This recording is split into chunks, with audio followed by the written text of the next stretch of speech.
Now we're going to find a power series representation for the natural log of 1 plus x and its radius of convergence.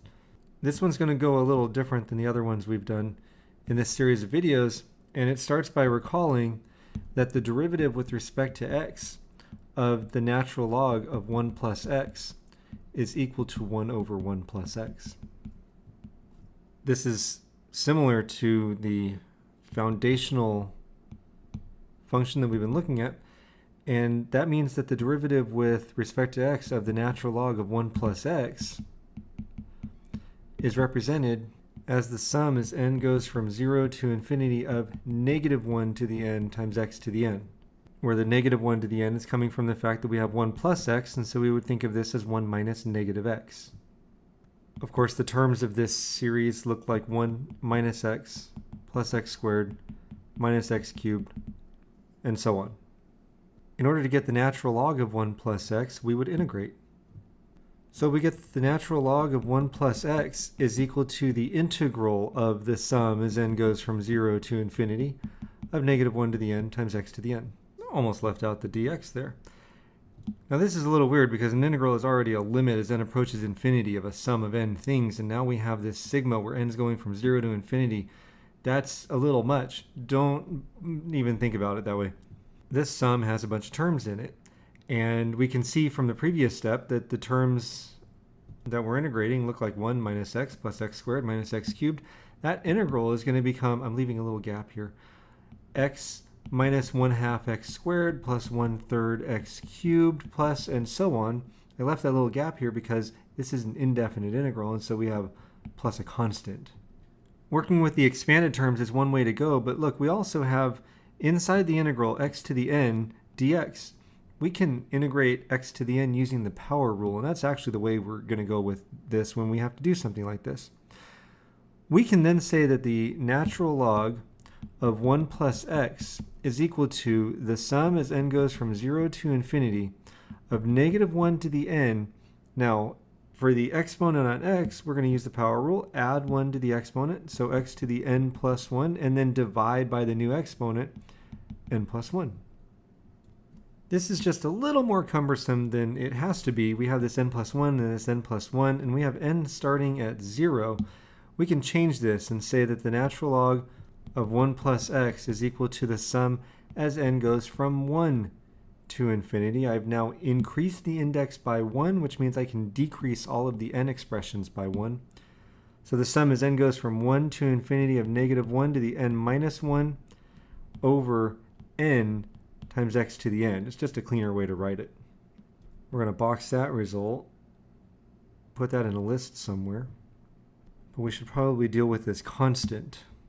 Let's make a note that the natural log of 1 plus 0, so letting x equal 0, natural log of 1 is equal to 0, which means if x is 0 for all these expanded terms, I get a result of 0, which means that c has to be 0. As for the radius of convergence, we can use the ratio test. We have the limit as n approaches infinity of the n plus, well, the absolute value of the n plus first term, so x to the n plus 1 over n plus 1, times the reciprocal of the nth term, n over x to the n. For this, I'm just looking at what we have in the sigma notation that we just wrote down. All but one factor of x divides out. We get the limit as n approaches infinity of n over n plus 1 times x in an absolute value. This converges if the absolute value of x is less than 1, which means that the radius is equal to 1. Now we're going to do the same thing for the inverse tangent function. We start by recalling that the derivative with respect to x of the inverse tangent of x is equal to 1 over 1 plus x squared. That means that that derivative with respect to x of the inverse tangent of x is represented as the power series, the sum as n goes from 0 to infinity of negative 1 to the n times x to the 2n. You see in the denominator here we have 1 plus x squared, so we turn it into 1 minus a negative x squared, and that's how we end up with this expression. These terms, of course, look like 1 minus x squared plus x to the 4th minus x to the 6th plus so on. We can then get the inverse tangent of x by integrating. the sum as n goes from 0 to, infinity of negative 1 to the n x to the 2n dx.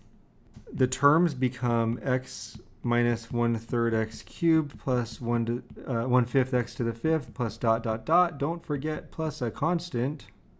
But again, using the power rule is going to give us that the inverse tangent of x is equal to the sum as n goes from 0 to infinity of negative 1 to the n divided by 2n plus 1 times x to the 2n plus 1.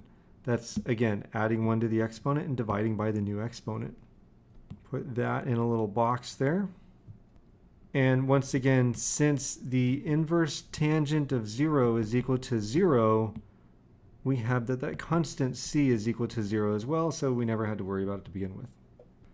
As far as the radius, we can use the ratio test. We've got the limit as n approaches infinity of x to the 2n plus 3 divided by 2n plus 3 times the reciprocal of the nth term, so times 2n plus 1 divided by x to the 2n plus 1. All that's in the absolute value. And because the exponents on x differ by 2, all but 2 factors of x are going to divide out. We've got the limit as n approaches infinity of 2n plus 1 divided by 2n plus 3 times x squared. Wrap that as in parentheses because we don't need the absolute values. It is x squared after all. That will imply that the absolute value of x is less than 1. Therefore, the radius is 1. What we did here is called term-by-term integration. We can also differentiate term by term. And in both of these cases, because we have power functions, or power series, we use the power rule. If we differentiate term by term, the starting value of the index increases, and it increases by 1 each time we differentiate. But I'll be honest with you, that's most of the time, not all the time. For instance, it wouldn't increase if the exponent was on x was like 2n. In that case, you'd have to differentiate twice for it to increase once. You'll see how this goes. I think of it as that happens because you lose a constant anytime you differentiate. One more note here, the radius of convergence stays the same if we integrate or differentiate, but behavior at endpoints can change. Thus, the interval of convergence could change, but we aren't going to worry ourselves with that.